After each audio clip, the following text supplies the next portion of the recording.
Yeah, Matt, the key to turning this around now, with 2 straight losses, is it effort? Is it what's the key? I think it's a lot of things. Obviously at the end of the game, your body of work is the same thing, whether you make or you miss. We did some good things tonight. We also put ourselves in a hole in both halves. And I thought at the beginning of the second half, I thought it was effort.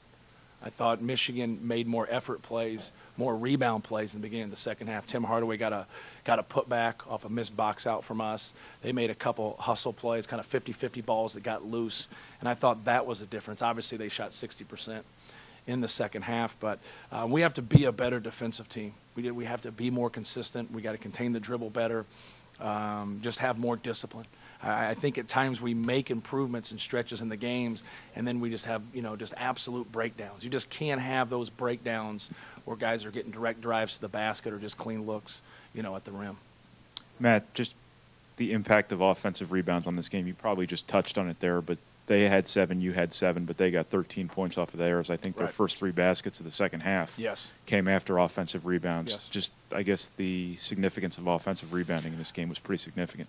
You have to box out a couple of those, throughout the course of the game. We got into rotations, and when you get into rotations, now somebody shoots it, you don't have kind of clear block-out responsibilities, but you still go get the ball.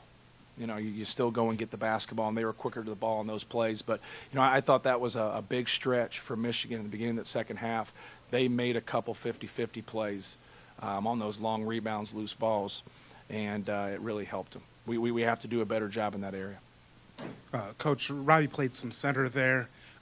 First of all, how did you feel that worked out for the team, and is that something that we can expect to see more in the future, or is that something specific to this game? Well, I think it really helped us offensively. There's no question it put them in a bind on what they were going to do and how they were going to guard us. We were able to free him for some shots. We were able to get them in rotations and move the basketball and get some open looks from other guys. So it helped us in that aspect.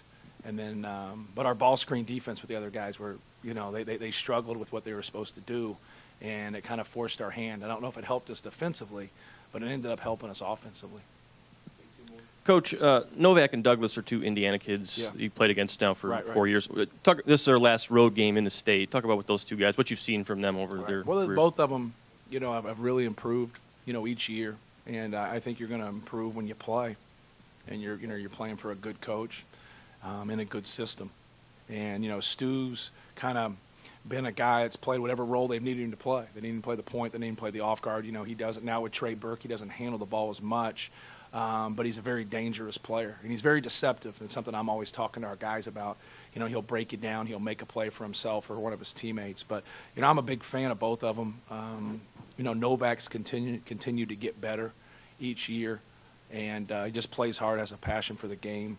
Anybody, and I said this earlier to our guys, that can shoot 50% from overall, 40% from 3, 80% from the free throw line, have a 2-to-1 assist turnover ratio after you've played this many games in a college season for one of the top 20 ranked teams in the country.